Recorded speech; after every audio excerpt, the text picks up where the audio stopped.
Welcome back to Fast Money. We are following a developing story out of Washington. The National Security Council confirming to NBC News that it is investigating a cyber hack affecting the Treasury Department and a unit of the Commerce Department. Let's get straight to Eamon Javers, who has the latest at this hour. Eamon. Yeah, Melissa, today the Russians are denying that they are behind this cyber attack on the U.S. government and a number of companies across the country. But experts I talked to today says this attack has all the hallmarks of a Russian attack because this is the type of information that the Russians have been good at gathering in the past. How they allegedly did it this time is crucial here because the company involved is a company called SolarWinds. Now, that's not a company that most people will have heard of, but your IT department probably has heard of them. They provide network management software that government agencies and a lot of companies around the world use.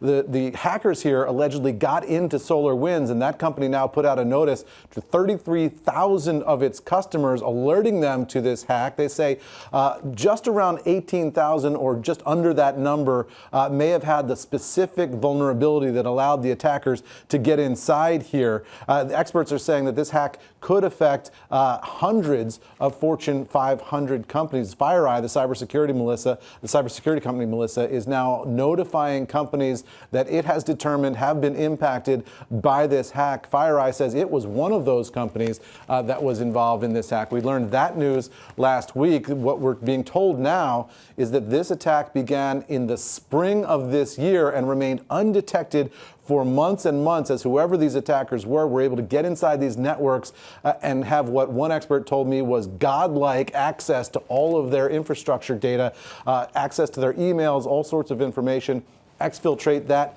information out before being detected just this past week, Melissa. So we're still learning a lot more detail about this, and I suspect we'll learn more federal agencies and more companies in the days and weeks to come that were affected by this. And it seems, Eamon, like we are going to learn in the months and maybe years to come what information was stolen in this massive hack. Right.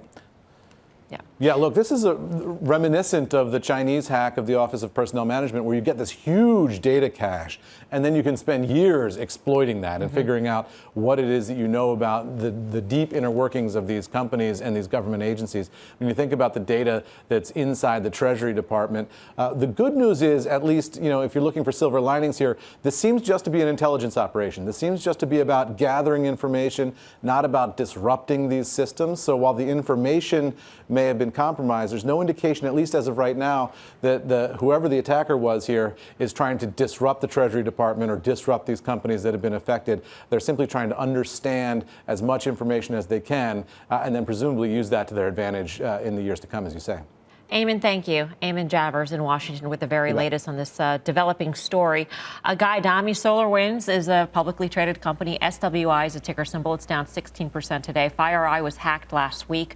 A lot of analysts were saying that this could be a real threat because, obviously, if the cybersecurity company is hacked, what kind of faith do your customers have in your ability to defend them against attacks?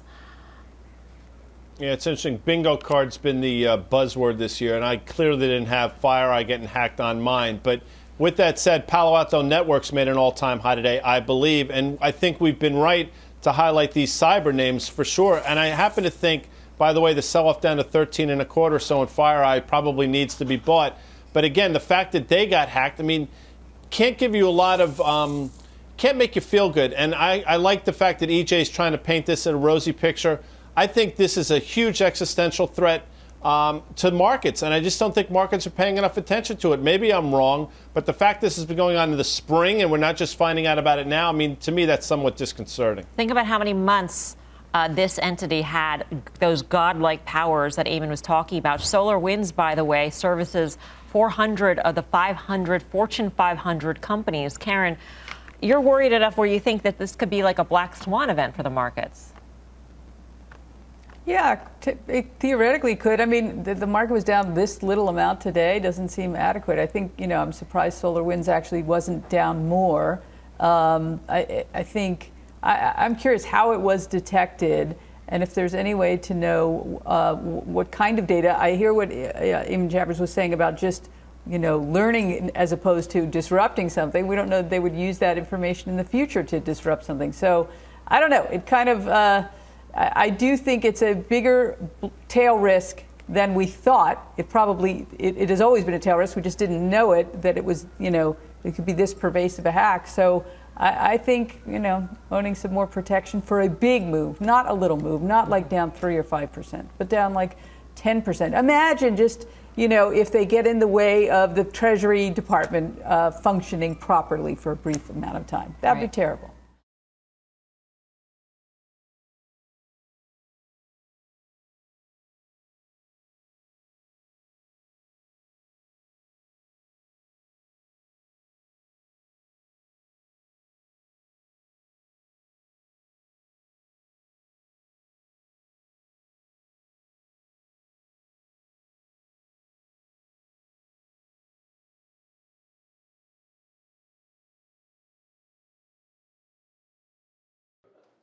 Shepard Smith here. Thanks for watching CNBC on YouTube.